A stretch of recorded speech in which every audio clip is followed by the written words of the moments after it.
तो पहली बार मुस्लिम लीग ने पाकिस्तान की मांग कब की? लाहौर अधिवेशन। कब हुआ लाहौर अधिवेशन? उसके अध्यक्ष कौन थे? वो दिन जिस दिन ये पाकिस्तान की मांग की गई थी वो है 23 मार्च। कौन सा दिन है? तो 23 मार्च 1940 को लाहौर अधिवेशन में मुस्लिम लीग ने किसकी मांग की? पाकिस्तान। इसलिए 23 मार्च को पाकिस्तान वाले पाकिस्तान दिवस मनाते हैं। पाकिस्तान वाले क्या मनाते हैं? कब? हम मनाते हैं राजगुरु सुखदेव भगत सिंह की पुण्यतिथि। आपने तो 23 मार्च 1931 को राजगुरु सुखदेव और भगत सिंह को फांसी लगाई गई, इसलिए हम तो भगत सिंह की पुण्यतिथि मनाते हैं। पाकिस्तान वाले कहते हैं इस दिन हमने पहली बार पाकिस्तान की मांग की थी, इसलिए हमारा क्या है? पाकिस्तान दिवस। अच्छा, कोई अधिवेशन होगा उसमें कोई तो प्रस्ताव रखेगा, भाई पाकिस्तान चाहिए। वो प्रस्ताव रखने वाले जो आदमी थे उनका नाम था खलीकु जमा। मुस्लिम लीग का इलाहाबाद में अधिवेशन होता है। कहां पर होता है? इलाहाबाद। 1929 के आसपास उनका इलाहाबाद अधिवेशन हुआ। उस इलाहाबाद अधिवेशन में एक बंदे थे जिनका नाम है मोहम्मद इकबाल। क्या नाम है? जिन्होंने गाया था आपका सारे जहां से अच्छा हिंदोस्तां हमारा। वो गाने वाले कौन थे? मोहम्मद इकबाल। मुस्लिम लीग के नेता है। और मोहम्मद इकबाल ने सबसे पहले इस 1929 के इलाहाबाद अधिवेशन में मांग की थी कि मुसलमानों के लिए अलग देश होना चाहिए।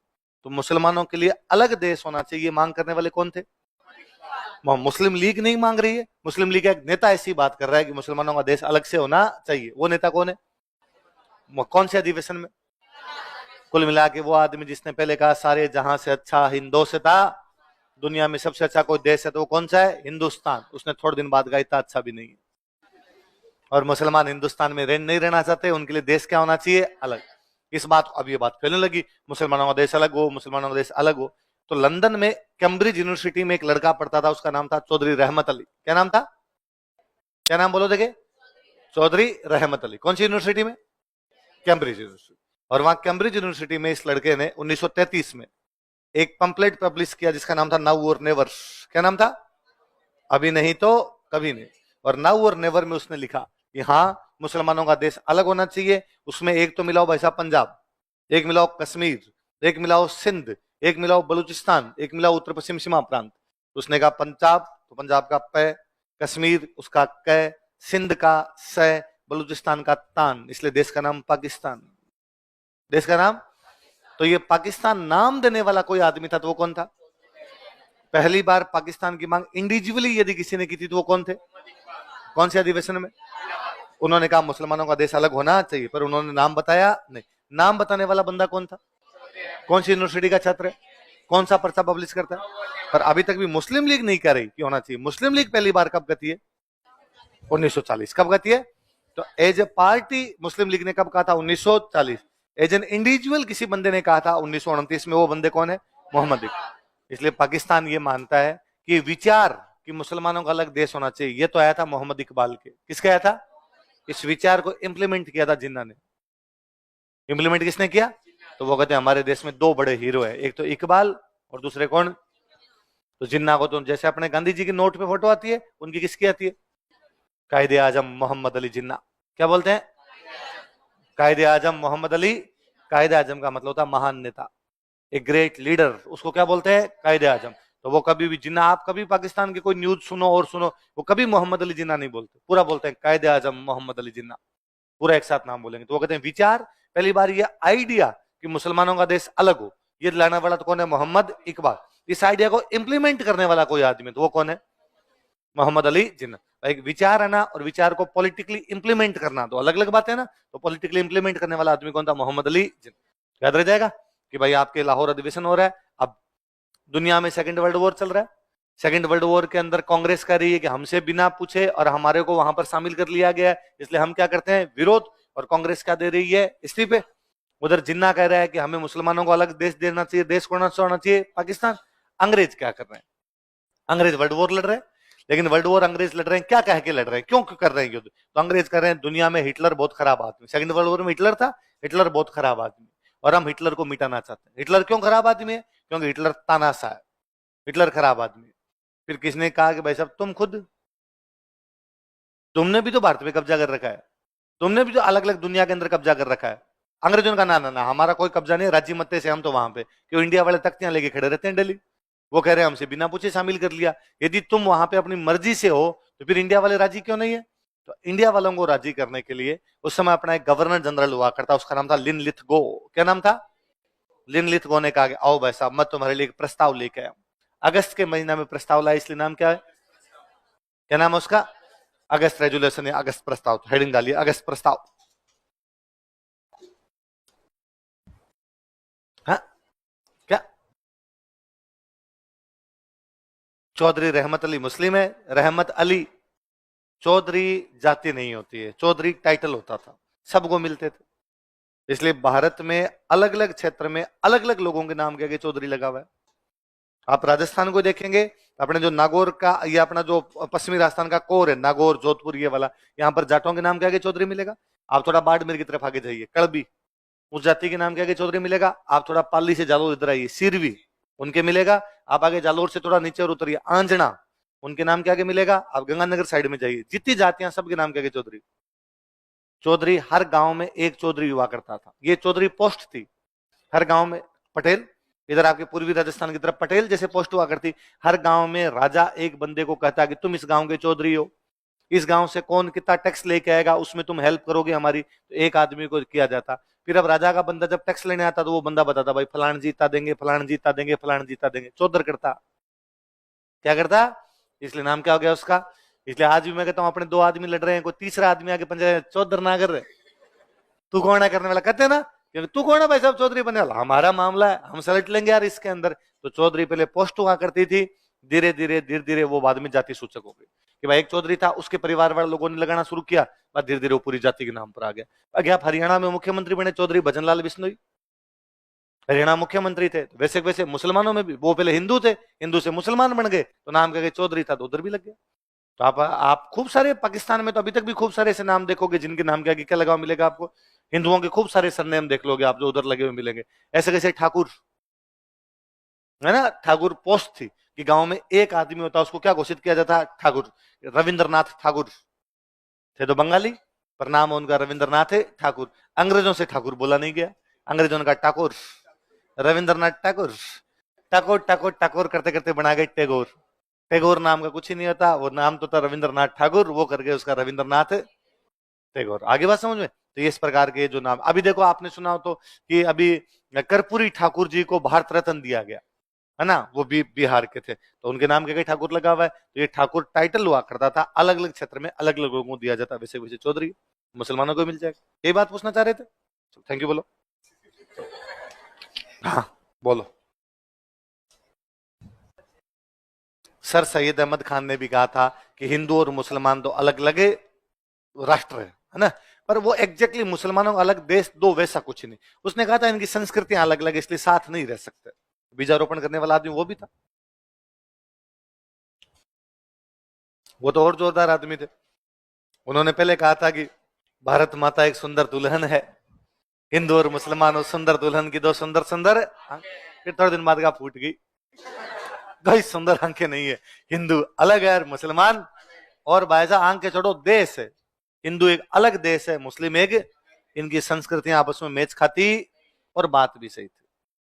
सर सैयद अहमद खान वाली वो तो क्या है, अब अपने देश में हिस्ट्री को उस प्रकार से पढ़ा जाता है जी, अपना देश एक सेक्युलर देश है, इसलिए हम कहते हैं कि नहीं भाई हम इस प्रकार नहीं थे, हम तो मिलजुल के रहते थे, भाई भाई की तरह रहते थे। बाकी कतई कभी हम भाई भाई की तरह नहीं रहे, उल्टा अब रहते हैं। अब फिर भी संबंध अच्छे हैं, पहले कभी संबंध अच्छे नहीं थे।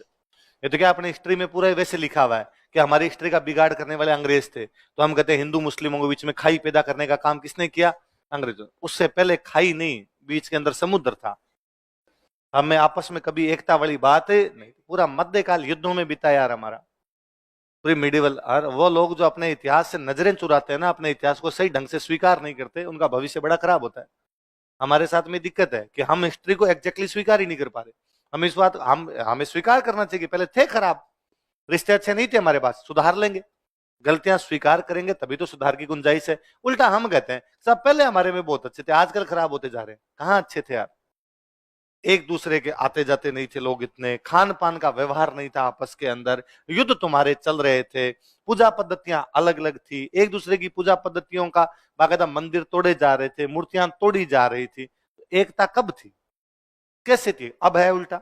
अब आपके अलग अलग धर्मों के दोस्त हैं, हम साथ में भी रहते हैं, एक दूसरे के त्योहार भी मना लेते हैं, जानते हैं उनके बारे में, फिर भी थोड़ा ठीक हुआ है, पहले कतई ठीक नहीं थे। पर फिर भी चूंकि हिस्ट्री में पढ़ना पड़ता है, पहले हमारे संबंध बहुत अच्छे थे, अंग्रेजों ने आके हमें बिगाड़ दिया।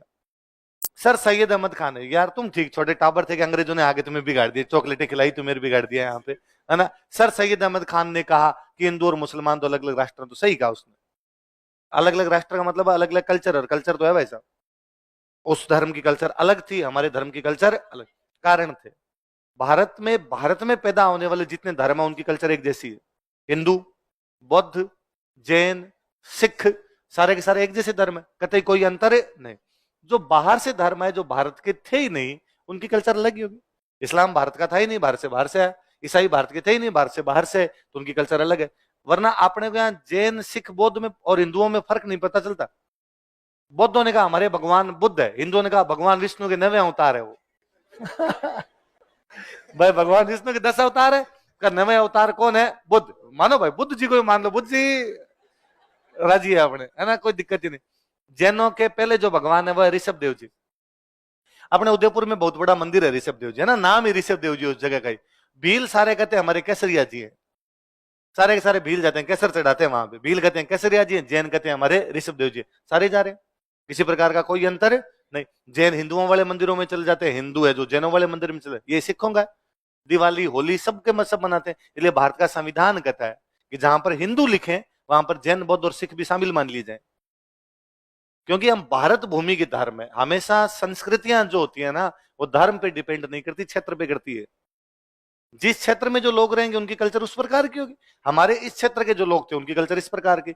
इसलिए इस्लाम और ईसाई भी बाहर से आए, लेकिन उन पर हमारा इतना असर है कि उनमें भारतीय संस्कृति घुसी भी है। कि इस्लाम ये कहता है जाति नाम की कोई चीज नहीं होती, जाति नहीं, जाति हिंदू धर्म में ही है। बाकी धर्मों ने कहा भाई जातियां नाम की कोई चीज नहीं है, लेकिन इस्लाम में पूरी दुनिया में जातियां नहीं है भारत को छोड़ के, क्योंकि भारत में जो हिंदू थे वही तो बने, तो हिंदू की कोई ना कोई जाति तो थी, वो मुसलमान बना तो जाति साथ में लेके गया। इसलिए जाति वो चीज है जो कभी नहीं जाती है, हमेशा आपके साथ में रहती है। इसलिए कोई हिंदू चौधरी था, मुसलमान बन गया तो मुसलमानों में चौधरी है, बस नाम ये था, पहले चौधरी राम सिंह रहा होगा, अब चौधरी रहमत अली है। यही तो फर्क है, उसके नाम चेंज हुए और नाम ही नहीं हुए। तो पहले अपने स्टूडेंट आता था, वो एक दिन मैं उसका कार्ड देखूं, पापा का नाम रणवीर, मैंने कहा ये कैसे? तो उसने कहा पापा का रणवीर है, अपने मेरे तो दादाजी का इसी प्रकार का, उसने कोई नाम बताया, दूसरा हिंदू नाम बताया। तो मैंने कहा तुम्हारा तो नहीं है, तुम्हारे तो ये मुस्लिम नाम है बाकी। उसने कहा सर मेरे वाले में जाके असर है, मेरे वाले हमारे सारे नाम ऐसे ही हैं। दूसरे जिस क्षेत्र में जिस प्रकार के नाम थे उस प्रकार के लोगों ने रखने शुरू कर दिए, है ना। तो हमेशा संस्कृतियां होती है, वो क्षेत्र भी डिपेंड करती है। मैं जिस गांव में शुरुआत में बचपन में बीता, वो सिखों का गांव था। सिखों के नाम ऐसे होते हैं, राजवीर, परमवीर, सुखवीर, इसलिए मेरा नाम ऐसा, मेरे से छोटे भाई का नाम जयवीर रखा कि पापा, अब वो सिखों के पास में रहते, उन बच्चों के नाम देखते, उन बच्चों के नाम इसी प्रकार के थे, तो हमारे भी इसी प्रकार के नाम रख दिए गए। सिखों में लड़कियों के नाम के भी ज्यादातर लगाते हैं दीप, अमनदीप, संदीप, परमदीप। तो मेरी कजन सिस्टर हमारे साथ रहती, उसका नाम है रेणु, पापा ने कह दिया रेणुदीप। असर था उनका सब पे। हमेशा संस्कृतियां उस क्षेत्र के आसपास की होती है, उन पे डिपेंड करती है, तो वो हमेशा हंसती है कि नाम तो छोटा ही था लेकिन लंबा कर दिया उनके चक्कर में आपने मेरा वहां पे, क्यों हमारे पास वहां पढ़ती थी, स्कूल में नाम लिखवा रहे थे, सब बच्चों को वैसे नाम देखे। इसलिए संस्कृतियां धर्म पे डिपेंड नहीं करती, संस्कृतियां किस पे करती है? क्षेत्र पे। इसलिए पाकिस्तान के सारे मुसलमान पंजाबी बोलते हैं,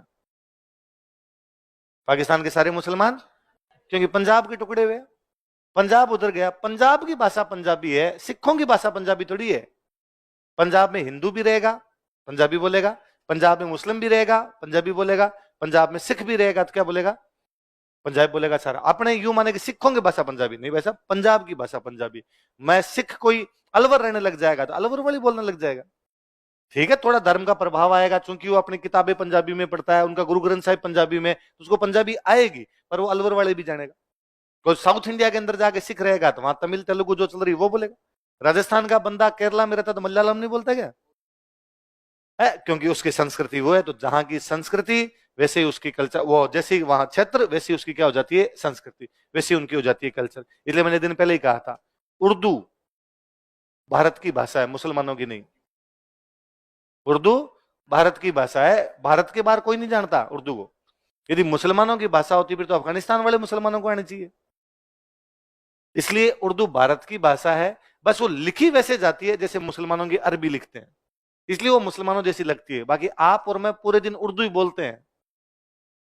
सारे दिन आप कब कहते हो कि आप अपने दोस्त को थोड़ी कहते हो यार तुमने आज मुझे प्रतीक्षा करवा दी, इंतजार करवाया है। आप डेली कहते हो यार अखबार पढ़ लिया।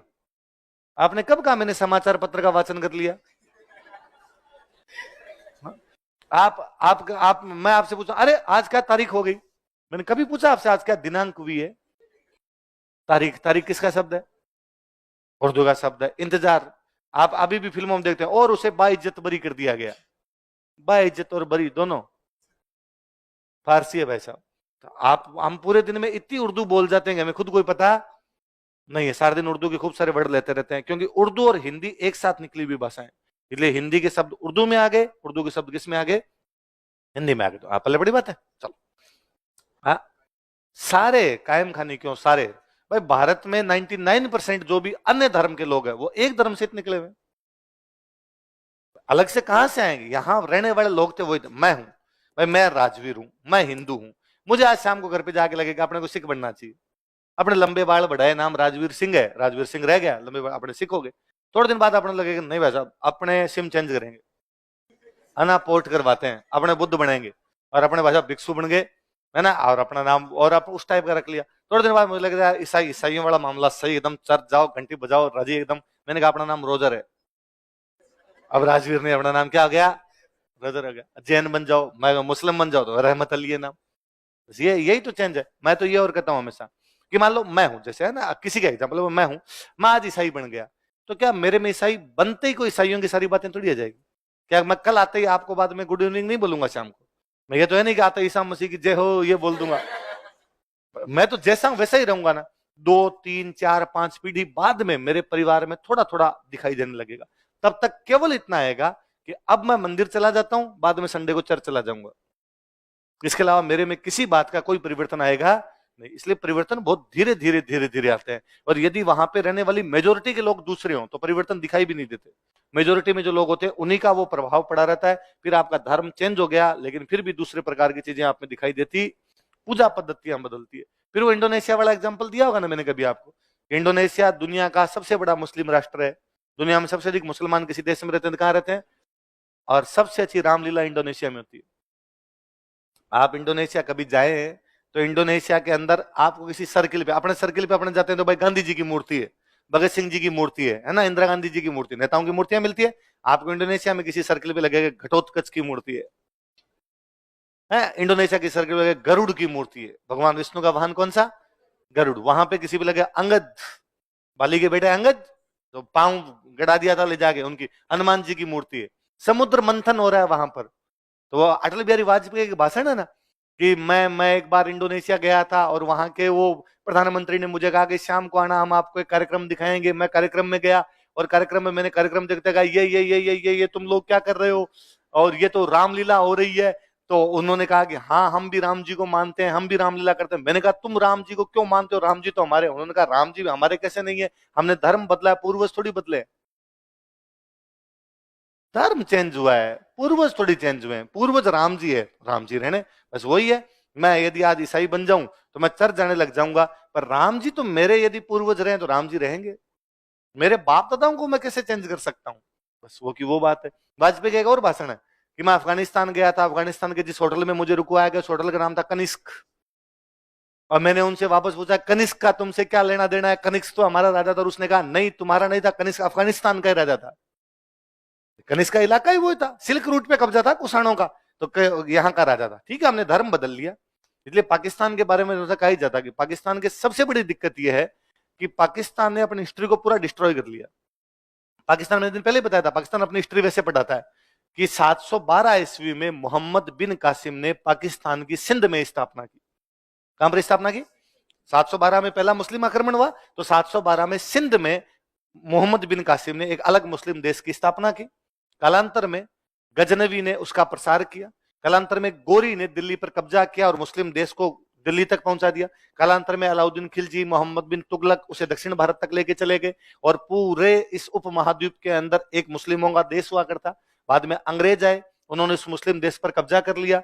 कब्जा करने के बाद मुस्लिम जो थे उन्होंने एक पार्टी बनाई, उस पार्टी का नाम था मुस्लिम लीग। उस मुस्लिम लीग ने आजादी की लड़ाई लड़ी। अंग्रेजों को देश से बाहर खदेड़ा, लेकिन उस देश में एक और पार्टी थी, उसका नाम था कांग्रेस, और उस कांग्रेस नाम की पार्टी ने अंग्रेजों को कहा कि इसके दो टुकड़े कर दिए जाएं, और अंग्रेजों ने उस मुस्लिम देश के दो टुकड़े कर दिए, एक हिंदुस्तान और एक, उनकी हिस्ट्री ये है।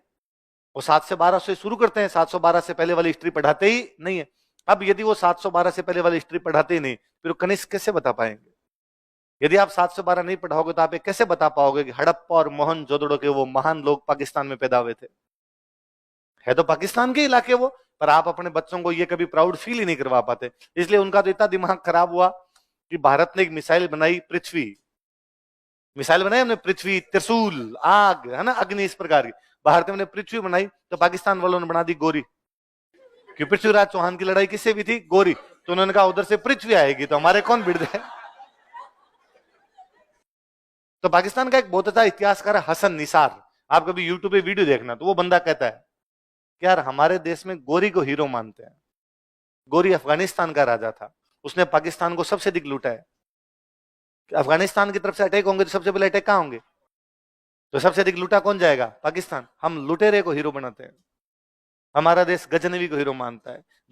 जो देश अपने बच्चों को, लुटेरों को महिमा मंडित करता है, लुटेरों को हीरो के रूप में पेश करता है, वो देश ये उम्मीद करे कि उसके बच्चे दिमाग वाले पैदा होंगे, कैसे होंगे? और बात भी सही है, आप बहुत गलत तरीके से कर रहे हो ना उन चीजों को, तो ये है, तो ये चीजें वैसे चेंज। अब हुआ क्या है कि सेकेंड वर्ल्ड वॉर चल रहा है, सेकेंड वर्ल्ड वॉर में भारत वाले अंग्रेजों का सपोर्ट ही नहीं कर रहे, हम नाराज हैं कि हमसे बिना पूछे अंग्रेजों ने और वहां पर हमारी सेना भेज दी। तो अंग्रेज अपने को राजी करने के लिए प्रस्ताव लाए थे, और अंग्रेजों ने कहा हाँ भाई क्या दिक्कत है बताओ। हमने कहा हमसे पूछा ही नहीं, हमसे बिना पूछे हमारी सेना भेज। अंग्रेजों ने कहा आप पूछ ले। तो अंग्रेजों ने कहा एक बनाई जाएगी युद्ध सलाहकारी समिति, कि अब युद्ध में तुमसे सलाह लेंगे, हर बात तुमसे पूछेंगे, करेंगे नहीं करेंगे युद्ध, तुम कह देना करना है तो कर लेंगे, तुम कह देना नहीं करना है तो। युद्ध तो शुरू हो गया, शुरू होने के बाद हमसे करेंगे क्या बना देंगे तुम्हारी युद्ध सलाहकारी समिति। और अंग्रेजों ने कहा और हम अब भारत को आजादी देंगे, हम भारत को डोमिनियन स्टेट बना देंगे। क्या बना देंगे?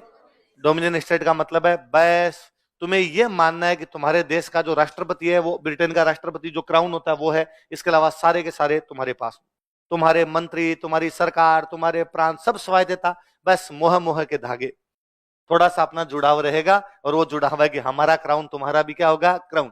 हमने कहा डोमिनियन स्टेट तो कब क्या बनाओगे तुम? उन्होंने कहा और हम बताते हैं, जो गवर्नर जनरल की कार्यकारी परिषद होती है उसमें मंत्री भी तुम्हारे क्या बनाएंगे? ज्यादा। तो हमने कहा भाई जब हम डोमिनियन बनेंगे, अलग देश बनेगा, तो फिर हमारा संविधान भी होना चाहिए। हाँ भाई साहब, भारतीय अपना संविधान खुद बनाएंगे। अब तक तो हम कर रहे थे, साइमन कमीशन आके बना रहा है, 35 का अधिनियम हम पारित कर रहे हैं, अब तुम तुम्हारा खुद ही बना लेना।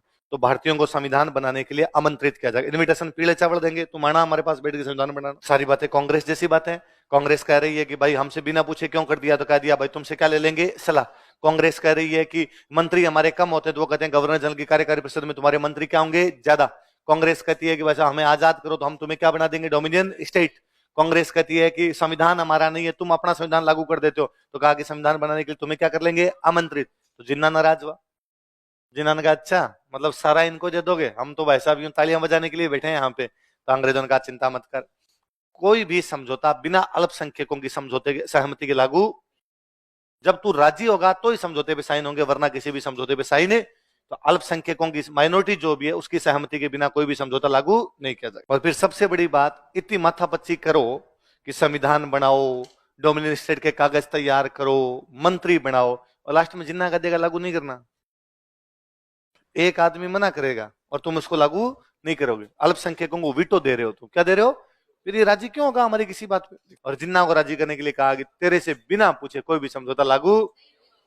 हम कहते हैं चलो अच्छी बात है इसके अंदर कि पहली बार तुम कह रहे हो डोमिनियन तो देंगे, पहली बार तो युद्ध सलाहकारी समिति की बात तो कर रहे हो, कम से कम तुम पहली बार तुम बात कर रहे हो कि भारतीय अपना संविधान खुद बनाए। पर हम करेंगे नहीं वैसा, अब हम आगे बढ़ गए, अब हमें डोमिनियन नहीं चाहिए, अब हमें चाहिए पूर्ण स्वराज, फुल इज्जत चाहिए भाई साहब। मिर्जापुर पूरा अपना होना चाहिए, उसमें कोई चेंज होना। हम कह रहे हैं भाई साहब हम 1929 से पूर्ण स्वराज मांग रहे हैं और तुम अभी तक हमें क्या दे रहे हो? अभी तक डोमिनियन। और किसको क्या समझ रखा है तुमने? तुम कह रहे हो भारतीयों को बहुमत हो जाएगा, तो 35 का अधिनियम में ही है, फिर नया क्या लेके? नया लेके आओ भाई साहब कुछ। और ये क्या लास्ट वाला कि बिना जिन्ना से पूछे कोई भी समझौता लागू, तो फिर साफ साफ कह दो कि जिन्ना जो कहेगा वो लागू करना है। तो जिन्ना को इसका मतलब तुम क्या दे रहे हो? वीटो। इसका मतलब कुल मिला के अंग्रेज हमें राजी करने के लिए अगस्त प्रस्ताव लेके, लेकिन हम इसे राजी।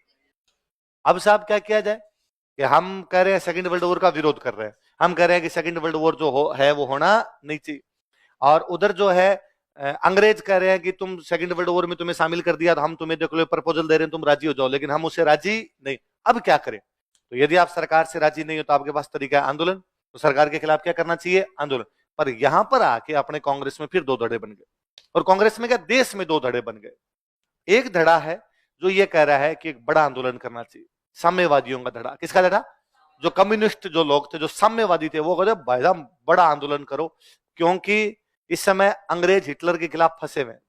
हिटलर भाई साहब दे दनादन लंदन पे बम मार रहा था, भयंकर बम मारे उसने लंदन के ऊपर, और लंदन तबाह कर रखा था उसने कहा लंदन वाले तो हाथाजोड़ी पे हैं और हिटलर उनको मार रहा है भयंकर, और अपने यहाँ पे भारत में करते हैं आंदोलन। अब यदि अंग्रेज अपने आंदोलन को दबाने के लिए आए तो हिटलर लंदन पे कब्जा कर लेगा, और यदि हिटलर ने लंदन पे कब्जा कर लिया तो अपने वैसे आजादी, इंग्लैंड तो खुद ही गुलाम हो गया, तो अपने आजाद हो जाएंगे। और यदि अंग्रेज हिटलर के खिलाफ ही लगे रहे, अपने को दबाने के लिए आए, तो अपने खुद आजाद हो जाएंगे। दोनों हाथों में लड्डू है। इसलिए अपने को तो अंग्रेजों के खिलाफ एक बड़ा आंदोलन करना चाहिए, अपने को वर्ल्ड वॉर पे ध्यान देना ही नहीं चाहिए। एक है गांधी जी, गांधी जी कहना था नहीं, आंखें बंद नहीं कर सकते भाई साहब इससे। कई बार सवाल ये नहीं होता कि अच्छा कौन और बुरा, कई बार सवाल ये होता है कि कम बुरा कौन और अधिक बुरा। हिटलर अधिक बुरा है, हिटलर का मरना आवश्यक है, हिटलर मरना चाहिए, और अंग्रेज मार रहे हैं तो हमें अंग्रेजों का साथ देना चाहिए। तो कैसे साथ दें? हम तो अंग्रेजों के खिलाफ खुद ही आंदोलन की बात कर रहे हैं कि साथ ऐसे देना है कि अपने को अंग्रेजों के खिलाफ बड़ा आंदोलन नहीं करना। क्यों बड़ा आंदोलन क्यों नहीं करना? क्योंकि बड़ा आंदोलन करेंगे तो अंग्रेज अपने को दबाने के लिए आएंगे, और अंग्रेज दबाने के लिए आएंगे तो हिटलर जीत जाएगा। दुनिया थू थू करेगी भाई साहब कि उस दिन यदि इंडिया आंदोलन नहीं करता तो हिटलर को मार देते। इंडियन आंदोलन के इस चक्कर में हिटलर जिंदा रह गया, और हिटलर जिंदा रह गया ना फिर तुम्हें मारेगा। आज इंग्लैंड को मार रहा, अगला नंबर तुम्हारा आएगा, इसलिए हिटलर का मरना जरूरी है। तो क्या करेंगे? हम छोटा आंदोलन करेंगे। तो फिर छोटा ही क्यों करना है, करो ही मत। करना ही, हम दुनिया को ये बताएंगे कि देखो हम हिटलर के खिलाफ है, पर इसका मतलब ये नहीं अंग्रेजों के साथ है, हम अंग्रेजों के भी खिलाफ है। क्यों? क्योंकि अंग्रेज हिटलर के खिलाफ क्यों लड़ रहे हैं? क्योंकि अंग्रेज करेंगे हिटलर ने डेमोक्रेसी को क्या कर दिया? समाप्त। तो वो तो हमारे भी नहीं है, हमारे भी तो डेमोक्रेसी लागू करवाओ। तो इंग्लैंड दोगली बातें करता है, जो बातें यूरोप में करता है उनको भारत में लागू नहीं करता है। यूरोप में डेमोक्रेसी की बात करता है लेकिन भारत में डेमोक्रेसी को लागू नहीं करता है। तो दो धड़े बन गए, एक धड़ा किसका? साम्यवादियों का, एक धड़ा किसका? गांधी जी का। साम्यवादियों का आंदोलन कैसा होना चाहिए? क्यों होना चाहिए? क्योंकि हिटलर और अंग्रेज दोनों अपने साम्राज्य का विस्तार कर रहे हैं, अपना उनसे कोई लेना देना नहीं है, और अपने को अपनी पूरी पावर लगा के इस समय करना चाहिए, क्योंकि अंग्रेज फंसे हुए, वो अपने भी ध्यान नहीं दे पाए। गांधी जी कहना है कि नहीं, अपने को बड़ा आंदोलन करना नहीं चाहिए, क्योंकि हिटलर मानवता के लिए खतरा, ह्यूमैनिटी के लिए थ्रेट है, उसका मरना जरूरी है। तो हमें कैसा आंदोलन करना चाहिए? छोटा छोटा आंदोलन करके हम दुनिया को ये बताना चाहते हैं कि अंग्रेज जो बातें यूरोप में लागू करना चाहता उनको भारत के अंदर लागू करता। गांधी जी कहना है बड़ा आंदोलन करना नहीं है, साम्यवादियों कहना है बड़ा आंदोलन करना है। गांधी जी कहना है बड़ा आंदोलन करेंगे तो अंग्रेजों की शक्ति दो भागों में बंट जाएगी, और बंट गई तो कौन जीत सकता है? हिटलर, और हिटलर जीत गया तो मानव शांति के लिए खतरा है। साम्यवादियों कहना है कि ना भाई साहब, हिटलर और अंग्रेजों में ज्यादा कोई अंतर नहीं है, एक सांपनाथ और एक नागनाथ है, एक सांपनाथ है, दूसरा दोनों डसते हैं भाई साहब, दोनों डंक मारते हैं, दोनों ही खराब है अपने लिए। तो अपने को तो मौके का फायदा उठाना चाहिए, बड़ा आंदोलन करना चाहिए, और देश को क्या दिलाने देती है? आजाद। और उन दिनों बापू का डंका बजता था, इसलिए बापू की चली। हमने बड़ा आंदोलन नहीं किया, हमने आंदोलन कैसा किया? छोटा। कैसा किया? और उस आंदोलन का नाम था व्यक्तिगत सत्याग्रह आंदोलन। क्या नाम था? व्यक्तिगत, इंडिविजुअल, सिंगल सिंगल बंदा आंदोलन करेगा भाई साहब, एक एक आदमी आंदोलन करेगा। ज्यादा भीड़ इकट्ठा करने की आवश्यकता, भीड़ होगी तो लॉ एंड ऑर्डर की समस्या उत्पन्न हो जाएगी, लॉ एंड ऑर्डर की होगी तो अंग्रेजों को अपनी फौज पुलिस इधर लगानी पड़ेगी, इधर लगानी पड़ेगी तो बात दिक्कत हो जाएगी। सत्याग्रह को सत्याग्रह, व्यक्तिगत को व्यक्तिगत, इंडिविजुअल नहीं लिखेंगे तो भी चलेगा। व्यक्तिगत सत्याग्रह आंदोलन, इंडिविजुअल सत्याग्रह लिख लो। सत्याग्रह ये गांधी जी की टर्म है, अंग्रेजी में केवल वही टर्म है जो अंग्रेज करते थे, अंग्रेजों ने सत्याग्रह किया ही नहीं, उनके शब्द कहां से आएगा? है ना, अंग्रेजी में केवल वे शब्द है जो अंग्रेजों के काम में थे, इसलिए चिमटा अंग्रेजी में चिमटा ही है। उनके रोटियां सेकने वाला काम ही नहीं था, उनके चिमटे वाला सिस्टम ही नहीं था वैसा, इसलिए अपने जो सब राबड़ी राबड़ी है। आप अंग्रेजी में राबड़ी को दूसरा शब्द थोड़ी बना सकते हैं उसका, तो वो बाद में उधर वैसे वैसे हो जाते हैं, तो वैसे वैसे। इसका एक नाम होता है, इसे कहते हैं दिल्ली चलो आंदोलन। क्या बोलते हैं? ये कहा गया था एक एक आदमी जो है वो आंदोलन करेगा, बाद में कहां पर चलेंगे? अपने दिल्ली। महाराष्ट्र में एक जगह पड़ती है पवनार, कौन सी जगह? तो ये आंदोलन पवनार आश्रम से शुरू किया गया था। कहां से शुरू किया गया? पवनार आश्रम। अपने भारत के बहुत बड़े नेता थे, गांधी जी के सहयोगी थे, विनोबा भावे। कौन थे? ये उनका था। तो सबसे व्यक्तिगत सत्याग्रह, एक एक आदमी सत्याग्रह करेगा। तो सबसे पहले सत्याग्रह पे बैठे थे विनोबा भावे, वो पवनार के थे, इसलिए आंदोलन भी कहां से शुरू हुआ, पवनार। अच्छा, हमने छोटा क्यों किया, तो मैंने बता दिया, छोटा इसलिए किया ताकि अंग्रेजों की शक्ति कम ना हो और देश में किसी प्रकार की अराजकता ना फैले। क्या ना फैले, अराजकता समझते हो, कि जब पुलिस ध्यान नहीं दे, राज नहीं होना, भाई राज का मतलब है शासन सही चलना, राज नहीं होना, अराज, इसका मतलब राज नहीं है, पुलिस का शासन नहीं है, अनार्की फैल जाना, अराजकता। तो गांधी जी नहीं चाहते देश में अनार्की हो, गांधी जी नहीं चाहते अंग्रेजों की शक्ति कम हो। फिर आंदोलन क्यों कर रहे हैं, क्योंकि हम दुनिया को ये कहना चाहते हैं कि अंग्रेज भारत में लोकतांत्रिक मूल्यों को लागू करता नहीं। और वास्तव में विश्व समुदाय के पास मैसेज गया। उन दिनों अमेरिका का राष्ट्रपति हुआ करता रूजवेल्ट, क्या नाम था, क्या नाम था, और चीन का राष्ट्रपति था चांग काई शेक, क्या नाम था। अमेरिका का राष्ट्रपति तो कौन है, रूजवेल्ट। अमेरिका का राष्ट्रपति कौन है, रूजवेल्ट। जो आपका चाइना है, चाइना का राष्ट्रपति कौन है, चांग काई शेक, क्या नाम है, चाइना वालों का नाम ऐसे होता है। और जो ब्रिटेन का प्रधानमंत्री था उसका नाम था चर्चिल, क्या नाम था, विंस्टन चर्चिल। तो ब्रिटेन का प्रधानमंत्री चर्चिल, चाइना का राष्ट्रपति चांग काई शेक, अमेरिका का राष्ट्रपति रूजवेल्ट। इन दोनों ने चर्चिल को कहा कि भैया चर्चिल, हम तेरे साथ खड़े हैं, इंग्लैंड कह रहा है जर्मनी के खिलाफ लड़ो, हम लड़ रहे हैं। पर क्यों लड़ रहे हैं, क्योंकि तूने कहा था कि हम जर्मनी में क्या स्थापित करना चाहते हैं, डेमोक्रेसी, तो भारत में तो कर। हाथी के दांत खाने की ओर, दिखाने की ओर। अच्छा, घर के अंदर तो डेमोक्रेसी दे ही नहीं रहे, और जर्मनी में तुम क्या स्थापित करवा रहे हो, डेमोक्रेसी। डूंगर बलता दिखा, पग बलता दिखा ही को नहीं, डूंगर बलता दिखा है, डूंगर मतलब पहाड़, पहाड़ों पे आग लगी हुई वो तो दिखाई दे रही है, पग बलता दिखे को नहीं, पैरों में आग लगी वो तुम्हें दिखाई। जर्मनी में तुम्हें डेमोक्रेसी स्टैब्लिश करनी है, भारत वाली नहीं दिख रही। तो इन दोनों ने दबाव डाला, दबाव डाला, चर्चिल ने कहा चलो ठीक है, और राजी कर इंडियंस को। हमें नहीं पता ये आंदोलन चल रहा है, बेइज्जती हो रही है पूरी दुनिया में, ये तख्तियां ले लेके खड़े हैं व्यक्तिगत सत्याग्रह की, और पूरी दुनिया कर रही है कि साहब तुम झूठे लोग हो, जर्मनी में जिन बातों को लागू करना चाहते हो उनको भारत में लागू करते। तो चर्चिल ने कहा चलो, भारतीयों को राजी करने के लिए हम एक बंदे को भेज रहे हैं, उस बंदे का नाम था क्रिप्स, क्या नाम था, इसलिए भारत आया क्रिप्स मिशन। क्रिप्स मिशन का नाम तो सुन ही रखा आपने, बचपन से पढ़ते आए। तो बताओ क्रिप्स मिशन में कितने सदस्य थे, हाँ, पढ़ते आए तुम बचपन से, कितने थे, कितने सदस्य थे, क्रिप्स मिशन एक सदस्य आयोग था, मस्त आदमी था क्रिप्स। यूं इंग्लैंड की सरकार में वहां संसद के अंदर अपने मामले उठाता था, इंडियंस का बड़ा पक्ष लेता, पार्लियामेंट में कहता इंडिया को ये दे दो, इंडिया को ये दे दो। तो इंग्लैंड की सरकार ने कहा इसको भेजो रे, ये इंडिया के बारे में अच्छी अच्छी बातें करता है, इंडिया वाले भी राजी। और अपने वालों ने कहा भाई आ गया ब्रो, क्रिप्स आया अपना एकदम।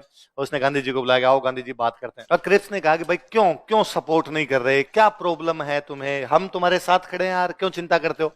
और अपने, और उसने कहा अभी थोड़े, तो हमने कहा कि हमसे बिना पूछे सेकंड वर्ल्ड वॉर में शामिल कर दिया हमें। तो क्रिप्स ने कहा यार अभी अगस्त प्रस्ताव लाए तो थे, अगस्त प्रस्ताव में सारी बातें की थी। तो अपने वालों ने कहा सुन क्रिप्स, अगस्त प्रस्ताव में तुमने क्या कहा कि हम भारत को क्या दे देंगे, डोमिनियन स्टेट। तो उसने कहा कितनी अच्छी बात है, डोमिनियन बना रहे हैं, हमें कहा हमें सब पता है, डोमिनियन स्टेट का मतलब यह है कि घर के मामले तो इंडिया के पास रहेंगे और विदेशी मामले किसके पास रहेंगे, इंग्लैंड। क्रिप्स ने कहा अरे किसने बता दी डेफिनेशन, ये नहीं है, घर के मामले भी तुम्हारे, विदेशी मामले भी तुम्हारे, केवल क्राउन वाला है कि तुम्हें यह मानना है कि तुम्हारे देश का राष्ट्रपति होगा, वो कौन होगा, क्राउन।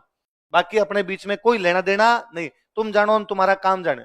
तुम्हारी विदेश नीति स्वतंत्र होगी, विदेश नीति ये नहीं कि इंग्लैंड तुम्हें चलाएगा, तुम्हारी मर्जी आए तो अमेरिका से संधि करना, मर्जी आए तो अमेरिका से संधि मत करना, मर्जी आए तो चीन से लड़ना, मर्जी आए तो चीन से मत लड़ना। अंग्रेज तुम्हें किसी प्रकार से डिक्टेट करेंगे, ये तुम्हारी डेफिनेशन गलत है। डोमिनियन का मतलब है विदेश नीति भी तुम्हारी होगी। हमने कहा पर एक बात और है, ये जो जो तुम्हारे डोमिनियन होते हैं, जैसे कनाडा तुम्हारा डोमिनियन, उनका हाँ खूब सारे डोमिनियन है, हमारे तो ऑस्ट्रेलिया हमारा डोमिनियन है, न्यूजीलैंड हमारा डोमिनियन है, कि जो डोमिनियन होते हैं इनका तुमने ग्रुप बना रखा है, कॉमनवेल्थ। कौन सा ग्रुप है, जो जो अंग्रेजों के गुलाम रहे थे किन्हीं दिनों के अंदर, उनका एक ग्रुप है, उस ग्रुप का नाम क्या है, कॉमनवेल्थ। तो जो तुम्हारे गुलाम थे उनका ग्रुप बना हुआ है कॉमनवेल्थ। उसने कहा हाँ, अरे तो अच्छी बात है ना, तुम भी ग्रुप के अंदर आओगे। हमने कहा नहीं नहीं, ग्रुप का मतलब हम समझते हैं, ग्रुप का मतलब है हमारे यहाँ पे लिखोगे हम अंग्रेजों के गुलाम है, और हम ऐसी बातें नहीं करना चाहते। तो क्रिप्स ने कहा चलो ठीक है, तुम मर्जी हो तो ग्रुप में आना, मर्जी हो तो ग्रुप में। भारत को ऐसा डोमिनियन स्टेट बनाया जाएगा जिसकी विदेश नीति क्या होगी, स्वतंत्र, और वो चाहे तो राष्ट्रमंडल का सदस्य बन सकता है, चाहे तो राष्ट्रमंडल का सदस्य नहीं। कॉमनवेल्थ में आए तो ठीक, कॉमनवेल्थ में नहीं आए तो ठीक, मतलब कुल मिला के हम करें हम राष्ट्रमंडल के सदस्य बनेंगे। अब हम राष्ट्रमंडल के सदस्य हैं, और हमें कोई कहते ना बाहर निकलना, तो हम कहेंगे ना नहीं निकलेंगे, रहेंगे। क्योंकि ग्रुप में रहने में फायदे मिलते हैं भाई साहब, 100 फायदे मिलते हैं, व्यापार करने में आसानी रहती है। पर 42 में हम कह रहे थे कि हमें राष्ट्रमंडल की सदस्यता चाहिए। और क्रिप्स ने कहा, और अगस्त प्रस्ताव में कितनी अच्छी बातें थी कि भारतीय अपना संविधान खुद बनाएंगे। तो हम तुम्हारा संविधान बनाने की बात करें, हमने कहा सब पता हमें। आपने कहा था भारतीय अपना संविधान खुद बनाएंगे, हम संविधान बनाने के लिए भारतीयों को क्या करेंगे, आमंत्रित। और हम तब से नहा धो के धोले कुर्ते पजामे पहन के बैठे हैं कि पीले चावल आएंगे और हम संविधान बनाने जाएंगे। लेकिन अभी तक कर्नल अर्जुन आएंगे वाली बात ये, अभी तक अंग्रेज हमें बुलाने के लिए आए। क्रिप्स ने कहा चलो भारत की संविधान सभा ही बनाई जाएगी। क्या बनाई जाएगी, संविधान सभा गठन करेंगे। आप तो राजी, सभा का गठन कर देते। तो जिन्ना ने कहा कांग्रेस कह रही है यार तुम मान रहे हो ऐसा, हम भी तो बैठे हैं, हमारी तरफ भी तो देखो आ रही हो। संविधान सभा ना बना दोगे, ये कांग्रेस वाले अपना संविधान बनाएंगे, और कांग्रेस वाले संविधान बनाएंगे तो उसमें मुसलमानों को क्या मिलेगा, हमारे तो कुछ मिलेगा ही नहीं भाई साहब। तो जिन्ना को क्रिप्स ने कहा शांत रहे, तो प्रांत चाहे तो अपना संविधान अलग बना सकते हैं, प्रांत चाहे तो अपना संविधान। भाई जिन्ना का तेरी सरकार वैसे एक भी जगह नहीं है, आ भी जाएगी तो बंगाल पंजाब सिंध में आ सकती है जहां मुसलमानों की संख्या है, तो बंगाल का संविधान अलग बना लेना यार, कांग्रेस वाला मत मानना। और क्या है, मेरे को एक बात बोलेगा तो हाँ हाँ हाँ, क्या किसका, अच्छा संतरी किन्नू तोड़ते हो बा, हाँ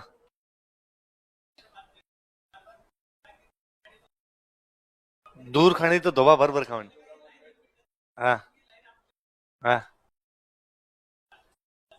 हाँ हाँ हाँ।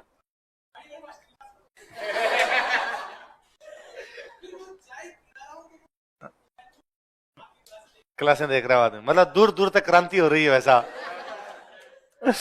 मैं हमेशा कहता हूं कि मेरी क्लासें वो लोग नहीं देखते जो पढ़ाई करते हैं। हाँ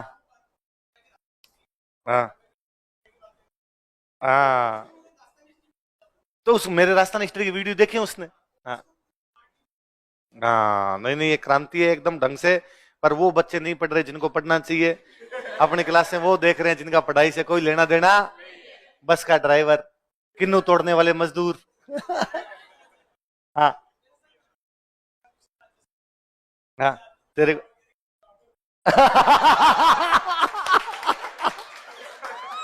आज भी पास वाले को आ रहे, इसमें पैसे लगा रहे और इसको किस सुनाते। तोबा तोबा, ऐसा किसी के साथ नहीं हुआ ऐसा। हाँ नहीं नहीं, ये ऑनलाइन आने के बाद में ये वाली क्रांति हुई। मैं हमेशा कहता ही हूँ कि मैं पढ़ाने लगा था 2012 में। 2012 में मैंने सबसे पहले पढ़ाया था कोई सब्जेक्ट, वो पढ़ाया फिलोसॉफी। सर गांव गए हुए थे तो सर मेरे को फिलोसॉफी कुछ टॉपिक देके गए कि तू पढ़ा ले। ठीक चला अपने फिलोसॉफी। पहले क्या हम करंट की क्लास लेते, पहले हमारे करंट के लिए टीचर नहीं आता था कोई। हमारे ये था कि आप जैसे बैठो तो मैं आपको कह के जाता भाई सैटरडे को है ना हम अपने करंट की क्लासें लेंगे, तो तुम है ना करंट के टॉपिक तैयार करके आना। तो 5-7 बच्चे हर क्लास में होते जो तैयार करके आ जाते, फिर एक एक जाओ 20-20 मिनट में अपना टॉपिक खत्म करके आ जाओ। 2 घंटे की क्लास तो 5 टॉपिक तो हो ही जाते। तो हमारी क्लास के बच्चे वो टॉपिक करवा देते, हम लिख लिया करते। पर हम सिंसियर थे इस मामले में कि दिलीप सर क्लास छोड़ के चले भी जाते और हम में से भी कोई खड़ा खड़ा पढ़ाता था, हम क्लास छोड़ के बाहर नहीं गए। और मैं कहता मैं अब आप लोगों को देखता हूं कि मैं आपको कह दूं कि तुम में से कोई यहाँ पे पढ़ाएगा, अगर मैं बाहर चला जाऊं तुम क्लास ही नहीं लो, तुम बाहर चले जाओ, तुम्हें लगा रहे साथ वाला ये तो क्या पढ़ाएगा। पर हमारे में ये भाव कतई नहीं था, हम पढ़ लिया करते थे। तो वो 5-6 टॉपिक हो जाते, तो हम करंट के टॉपिक करवाया करते सब लोग ही, मैं भी करवाता। तो थोड़ा थोड़ा पढ़ाने का एक्सपीरियंस था भाई। पढ़ाने में क्या है, ज्ञान से ज्यादा स्किल होनी चाहिए, क्लास टेकल कैसे हो। ज्ञान वाला तो इसमें थोड़ा बहुत ही ऊपर नीचे भी चल चुला जाए, बच्चे नहीं माने, यदि नहीं बैठे क्लास के अंदर खड़े होकर जाने लगे तो आप टैकल कैसे करो क्लास को। या आप बोल रहे हो इधर मुंह देख के, बच्चे पीछे बात कर रहे हैं तो 4 बोल रहे हैं 4 नहीं बोल रहे, तो आप धमकाना डांटना फटकारना सभी आना चाहिए। मेरे को ये थोड़ा ठीक आता था, मैं क्लासें ठीक ले लिया करता। तो दिलीप सर क्या चले गए कि फिलोसॉफी क्लास ले लेना, 4 दिन ले लिया अपन ने। 4 दिन बाद दिलीप सर आए, दिलीप सर ने बच्चों से पूछा भाई फिलोसॉफी राजवीर ने पढ़ाई, समझ आ गई तो ठीक, नहीं मैं दोबारा पढ़ा दूं। और मैंने कह भी दिया सर को जाके, सर मैंने पढ़ाई थी, मैंने पहली बार पढ़ाई, जैसी मेरे को आती है वैसे मैंने पढ़ा दी। खुद को आना पढ़ाना दो अलग अलग चीजें, तो आप बच्चों से पूछ लेना, यदि उनको समझ नहीं आता टॉपिक दोबारा बता दो। बच्चों ने कहा नहीं सर आ गया समझ में। सर ने मेरे कहा ठीक था। तो अब सर को लगा कि इस वाला मामला थोड़ा ठीक है। तो अब सर को जब भी कहीं जाना होता सर मेरे को टॉपिक पकड़ा जाते कि एंशिएंट का टॉपिक है पढ़ा ले, ये मिडिवल का टॉपिक है पढ़ा ले। तो हिस्ट्री, तो मैं हिस्ट्री में जब मैं गया, फिलोसॉफी मुझे अच्छी लगती थी तो मुझे पढ़ाने में मजा है, हिस्ट्री में गया तो हिस्ट्री में क्या फैक्ट होते हैं, फिलोसॉफी तो क्या मेंस का सब्जेक्ट था, तो मोटी मोटी बातें करनी है जाके, बातें तो कोई कर ले आदमी जाके। हिस्ट्री में एक एक चीज लिखाओ, 30 अक्टूबर 15 अक्टूबर, अब इसमें तो ऊपर नीचे हो जाए, 15 का 17 लिखा दे, बच्चे का आ ही नहीं रहा तेरे को। तो अपने थोड़ा याद करके गए, धीमे धीमे पढ़ाया। तो मैंने सर को वापस कहा कि सर हिस्ट्री क्लास में मैंने 3 दिन एक बैच में पढ़ाई मिडिवल, एक में पढ़ाई एंशिएंट। मैंने कहा सर मैंने पढ़ा दी, पर ना आप पूछ ही लेना इनसे, क्योंकि आपने पहली बार पढ़ाई थी, हिस्ट्री में इतने फैक्ट होते हैं, और फिर आपको तो इतने किससे कहानियां आते हैं, मेरे को तो, और नया नया मास्टर होता है तो किससे कहानियां कम सुनाता है, उसको लगता है बच्चा कदेगा पढ़ा, पंचायती मत कर फालतू की, है ना। तो अपने सीधा सीधा ध्यान की पढ़ाना है पढ़ाना है पढ़ाना है, तो मैं पढ़ाने, मैंने कहा सर मैं बातें भी नहीं बता सकता था ज्यादा, तो बच्चे क्या बता पढ़े नहीं पढ़े हो। सर गए, सर ने जाकर पूछा, बच्चों ने कहा ओ जोरदार जोरदार एकदम अच्छा पढ़ाया। तो सर ने आकर मामला एकदम रेडी है, तू तो अपने इधर आ, तू तो अपने और राजस्थान हिस्ट्री की क्लासें ले ले, क्योंकि तब राजस्थान हिस्ट्री भी सर पढ़ाया करते, तो राजस्थान हिस्ट्री पढ़ानी शुरू कर दी। तो मेरे यहाँ थोड़ी सारे पढ़ाए मैं, कि भाई इंडियन हिस्ट्री पूरी पढ़ाई हुई है, इंडियन हिस्ट्री बाद में पूरी पढ़ाने लगा था, एंशिएंट ही पढ़ा था, मिडिवल ही पढ़ा था, मॉडर्न ही पढ़ा था, वर्ल्ड ही पढ़ा था, राजस्थानी पढ़ा था। तब थोड़े बेच थे तो पढ़ा भी लिया करते, अब इतने बेच है कि राजस्थानी खत्म नहीं होते। वरना पहले नरेंद्र सर पढ़ाते जोधपुर, मैं पढ़ाता यहाँ, नरेंद्र सर वहां पूरी क्लास लिया करते, मैं यहाँ वाली सारी क्लासें लिया करता। पर बाद में इतने ज्यादा हुए कि बाद में एक आ गया कि मैं मॉडर्न पढ़ा लूं, नरेंद्र सर एंशिएंट मिडिवल पढ़ा ले, पर बाद में और इतने ज्यादा बेच हो गए कि मेरे से तो राजस्थान कंप्लीट होनी बंद हो गई। तो अपने कहा अपने तो बंद ही करो भाई साहब, ये मॉडर्न देख दूख लेंगे, जो पढ़ाने होंगे अपने तो ये नहीं पढ़ाएंगे। और मैं को अपने राजस्थान वाले में ज्यादा अच्छे कर सकते हैं, ज्यादा अच्छा कर सकते, तो उधर रहे हैं अपने। तो सारे सब्जेक्ट थोड़े थोड़े पढ़ाए हुए, 2019 तक मैं पढ़ाता था। 2019 तक मेरे से जो बच्चे पढ़े हुए, बच्चे हमेशा कहते सर अच्छा ही पढ़ाते हैं, कोई शिकायत नहीं हुई, तभी पढ़ा पा रहा था, वरना तो कोचिंग है, कोचिंग में तो आप कल निकाले। यदि बच्चे जाके कह दे भाई ये टीचर अच्छा नहीं पढ़ाता, तो कोई कोचिंग में कैसे पढ़ा सकता है, कैसे भी नहीं पढ़ा सकता। और सरकारी नौकरी तो है नहीं कि आप चल जाओगे, तो प्राइवेट काम है, डेली की डेली जाके आपको खुद को प्रूव करना है उसके अंदर। तो मेरा ठीक चल रहा था। 2019 तक यदि हमसे कोई आगे कहता कि ऑनलाइन पढ़ना था, हम उसकी मजाक उड़ाते, है ना। और मेरा एक कोरोना में एक वीडियो खूब वायरल हुआ था, इसमें मैंने कहा था कि ऑनलाइन पढ़ाई जैसी कोई पढ़ाई नहीं होती, पढ़ाई वही है जो उपनिषद है, गुरु के सामने बैठकर निष्ठा पूर्वक पढ़ना, गुरु के सामने बैठना, साथ में क्या रखनी, निष्ठा, कि आपको जब ये लगे कि नहीं टीचर सही बता रहा है तो ही पढ़ पाओगे। यदि आपके मन में एक भी आ रहा है ना टीचर फर्जी है, तो भले कितना अच्छा पढ़ा रहा हो आप नहीं पढ़ पाओगे। इसलिए आप याद करो, छोटी क्लासों में वे सब्जेक्ट अच्छे लगते जो टीचर अच्छे लगते थे, वो सब्जेक्ट जिसमें टीचर अच्छा नहीं लगता था उसने बापड़े ने कितना अच्छा पढ़ाया, अपने को सब्जेक्ट ही फर्जी लगा, है ना। और जिनमें टीचर अच्छे लगे, वो भले सर भी थोड़े ठीक थे तो भी अपने को लगा नहीं यार अच्छा पढ़ाते हैं, ये सर बड़े फेवरेट सर है। तो मैं यार ये बड़ा रहता है, तो मैं हमेशा कहता गुरु के समीप बैठो, निष्ठा पूर्वक बैठो, तो ही पढ़ाई होती है, वरना पढ़ाई नहीं। और ये ऑनलाइन पढ़ाई मिथर है, ऑनलाइन पढ़ाई जैसा कुछ भी होता नहीं। अब भाई साहब कोरोना में वीडियो धीरे धीरे वायरल होने शुरू हुए, तब मुझे पता चला भाई साहब अपनी तो किस्मत इधर ही अटकी हुई थी। 2019 से पहले हालात ये थे कि भाई मैं स्प्रिंग बोर्ड में पढ़ा, स्प्रिंग बोर्ड में पढ़ाया, तो स्प्रिंग बोर्ड के बाहर कोई जानता ही नहीं था। स्प्रिंग बोर्ड के सब बच्चे जानते, बाहर कोचिंग के दूसरे कोई टीचर नहीं जानते, बच्चे भी नहीं जानते। अपने रीजनिंग वाले ऋषि सर आते, तो रीजनिंग वाले ऋषि सर क्या, इनकी खुद की भी कोचिंग थी, ये कई कोचिंगों में अलग भी क्लासेस लिया करते। तो ऋषि सर के घर पे कई बार कोई फंक्शन होते कि सवामणि का फंक्शन है, सर आप भी आना, हम जाते भाई सर ऋषि सर के सवामणि चलते हैं। अब इनके क्या दूसरी कोचिंगों में खूब सारे टीचर दोस्त हैं, तो वो सारे भी आते। अब वो सारे एक दूसरे को सब जानते, हम वहां चुपचाप बैठे रहते, कोई नहीं जानता। तो ऋषि सर आकर इंट्रोडक्शन करवाते, ऋषि सर कहते हैं कि ये राजवीर सर है, स्प्रिंग बोर्ड में पढ़ाते हैं। अब वो जानता ही नहीं अगला आदमी, तो कहता अच्छा आप भी सर, सर नमस्ते नमस्ते। उसके बाद अगला कोई बात नहीं करे, भाई वो मेरे को जानता नहीं क्या बात करे। फिर अपने भी था यार, अपने भी बात नहीं करनी, अपने लड्डुओं पे कंसंट्रेट करो यार, क्या दाल बाटी खाते यार, क्यों अपने इधर है, तो अपने दाल बाटी भी कंसंट्रेट करते। कोई मिल जाता नमस्ते सर नमस्ते किया, चुपचाप वहां से निकल गए। उसके बाद भाई साहब ये वीडियो वायरल होने शुरू हुए। फिर एक दिन जैसे इसने बताया, उसने एक दिन बच्चे ने मेरे को आगे बताया कि सर मैं गाँव जा रहा था, नाइट में बस जा रही थी, ड्राइवर जो था उसने आगे मोबाइल में आपके वीडियो लगा रखे, और मैंने उससे पूछा कि तू इसको जानता है? उसका नहीं, कौन है ये? तो मैंने कहा तू इसके वीडियो क्यों सुन रहा है? फिर उसने कहा दाढ़ी वाला आदमी बातें ठीक करता रहता है। तो मुझे लगा यार ये बड़ा मामला ठीक है, मतलब ड्राइवर अपनी कहानी सुन रहा है। फिर एक दिन एक लड़का है, उसने कहा सर हमारे गांव में तो महिलाओं का एक ग्रुप है व्हाट्सएप, और उसमें आपके वीडियो तैरते रहते हैं भाई साहब। तो महिलाएं क्या पढ़ती है उसमें, सर चौथ की कहानियां सुनती है। अरे लगा ये बड़ा मामला एकदम सही है। हाँ, तो मुझे लगा कि अपना भविष्य बहुत उज्जवल है। मान लो अपने को कल को बच्चों ने कह दिया कि अच्छा नहीं पढ़ाते, क्या भाई अब कोई दूसरा नया टीचर आए अच्छा पढ़ाए, तो अपने आउटडेटेड हो जाएंगे। उस दिन बच्चे कह देंगे अच्छा नहीं पढ़ाते, वो सर पढ़ाते हैं, तो अपने तो बेरोजगार हो जाएंगे। तो उस दिन अपने एक चैनल बनाएंगे, उसमें सुनाएंगे महिलाएं सुनिए चौथ की कहानी। है ना। चौथ की कहानी सुनने का आसान तरीका, कैसे करें चौथ का व्रत, अपनी दुकानदारी चल जाएगी, भूखे तो कम से कम मरेंगे। और आज तूने और बता दिया, थैंक यू, कि किन्नू चुगने वाले मजदूर भी भाई साहब अपने वीडियो सुन रहे हैं। क्रांति हो रखी है, इससे अच्छा कुछ भी नहीं। तो स्टूडेंट तो कई बार है ना, मैं विकास विकास सर आते, तो पहले पहले क्या, एक बार को 2018 वाला बैच, तो 2-3 बार ऐसा हुआ कि स्टूडेंट अपने पेरेंट्स के साथ आया मिलने के लिए। मैं बैठा, विकास जी बैठे ऑफिस के अंदर, और स्टूडेंट ने आते विकास जी को, अरे सर मैं आपके सारे वीडियो देखता हूँ, क्या मस्त पढ़ाते हो सर, आपने इकोनॉमिक सर्वे पढ़ाया, सारे के सारे क्वेश्चन आए, थैंक यू सर, आपकी वजह से मेरा प्री पास हुआ। फिर उसने मेरे को नमस्ते कर लिया, पर मेरे को ऐसा कुछ नहीं कहा। उसके पापा ने मेरे को, अरे क्या पढ़ाते हो सारा मैं वही क्लास देता हूँ। पहले मैं रात को कपिल शर्मा के कॉमेडी शो देखता था, आजकल आपके देखता हूँ सर नींद मस्त आती है सर आप वाली बातें सुनते। मैंने विकास जी को एक दिन कहा कि देखो स्टूडेंट पढ़ते हैं, आपको पापा पढ़ते हैं पढ़ने पड़ेगा, अपने से सीधा सीधा कोई लेना देना। ठीक है, हिस्ट्री पढ़ाता है, हिस्ट्री में कहीं से पढ़ पढ़ा लूंगा। पर पापा को लगता है कि नहीं नहीं यार, बातें आदमी अच्छी कर लेता है, बातें हर कोई आदमी सुनना चाहता है। वेरी गुड, उनको मेरी तरफ से थैंक यू बोलना। हाँ हाँ हाँ, तो वो फिर डायलॉग ऐसे ज्यादा वायरल होते हैं ना, सीधे कोई यूं पंच पॉइंट होते हैं, वो ज्यादा होते हैं, तो लोग उनको याद भी करने लग जाते हैं। तो हाँ, लोकोक्तियां वायरल होने शुरू हो गई। वेरी गुड, एकदम बाबा जी बनने वाले हैं अपने।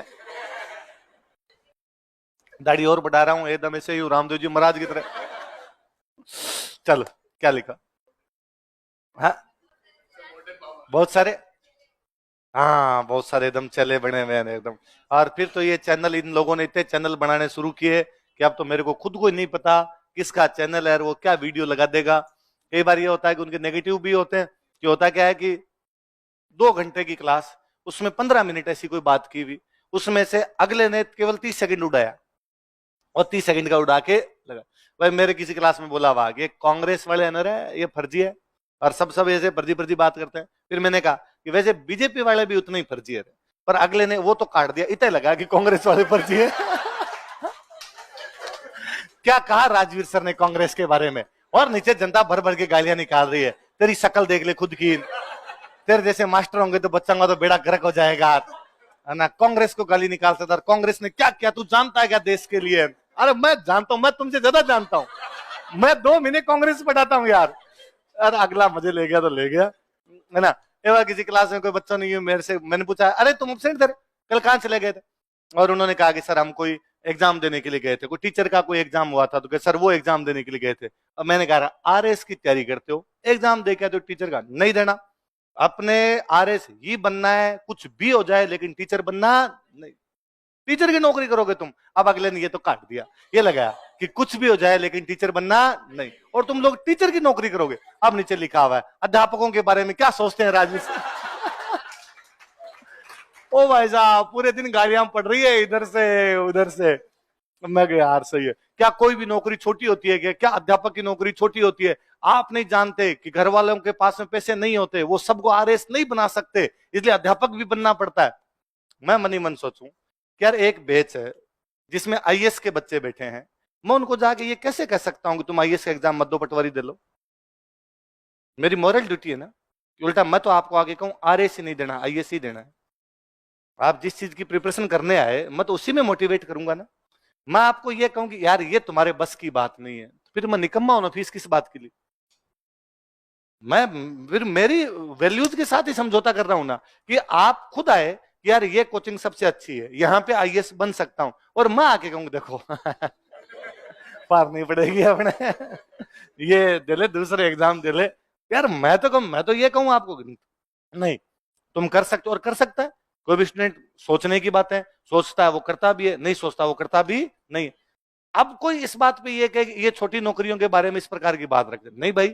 यदि मैं पटवारी की क्लास में पढ़ा रहा होता मैं उनकी तारीफ करता, मैं कहता भाई दुनिया में सबसे अच्छी नौकरी पटवारी है, ऊपर बनवारी नीचे पटवारी। दो ही आदमी इधर उधर कर सकते हैं, या तो भगवान इधर का उधर कर सकता है, या कौन कर सकता है। पर चूंकि ये क्लास पटवारी की नहीं है, इसलिए इस प्रकार की बातें नहीं की जा सकती। तो इसलिए इन चीजों के फायदे नुकसान दोनों है। तो पर अपने को लगता है कि नुकसान थोड़े हैं, फायदे ज्यादा है। पॉजिटिव लोग ज्यादा सीखते हैं इस प्रकार की चीजें। जिनको नेगेटिव बात करनी है उनको अपने कितनी भी अच्छी बात कर लेंगे तो भी वो हमेशा क्या करेंगे, जिनको घोचे करने होते हैं वो घोचे ही करेंगे जिंदगी में। इसलिए अपने तो अपना काम कर लो, उसमें यदि किसी को अच्छा लग जाए तो ठीक, नहीं लगे तो ठीक। अपना उद्देश्य सामने बैठे बच्चों को पढ़ाना है, वो पढ़ लेंगे, दूसरों पे क्या प्रभाव पड़ता है वो जाने उनका काम। चलो आगे लिखो, क्या लिखा, दो ये पूरा कर देते यार, दो है ना। क्या लिखा, ये पता नहीं किन्नू कहां से लाया था। मैं खत्म कर देता इसको। प्रांत साहित्य होना संविधान खुद बना। हाँ तो और उसने कहा और अगस्त प्रस्ताव अच्छा था, तुम्हारे क्या कमी थी? तो हमने कहा भाई साहब उसमें जिन्ना को बिट्टू है, मतलब इस बिना जिन्ना से कहे तो हम कुछ कर ही नहीं सकते। उसने कहा हाँ ये गलत है और अब हम अल्पसंख्यकों के साथ अलग से समझौता करेंगे। मतलब जिन्ना या अल्पसंख्यक जो है वही समझौते के बीच में आएंगे नहीं, तुम्हारे साथ अलग समझौता, अल्पसंख्यकों के साथ में अलग समझौता। इसमें सारे राजी, जिन्ना भी राजी, कांग्रेस वाले भी राजी, और गांधी जी ने कहा कि हेलो क्रेप साथ मिला, वेरी गुड, शाबाश, लागू कर देते हैं। उसने कहा प्लीज गांधी जी बैठो बैठो, एक बात और सुनो। क्या है कि समझौता लागू तब होगा जब वर्ल्ड वॉर समाप्त हो जाएगा। जब क्या समाप्त हो जाएगा? गांधी जी ने कहा क्या समझ रखा है हमें तुमने, जब वर्ल्ड वॉर चल रहा है तो एक बार आप हमारा साथ दो, जैसे वर्ल्ड वॉर खत्म होगा हम ये सारी की सारी बातें आपके लिए क्या कर देंगे, लागू।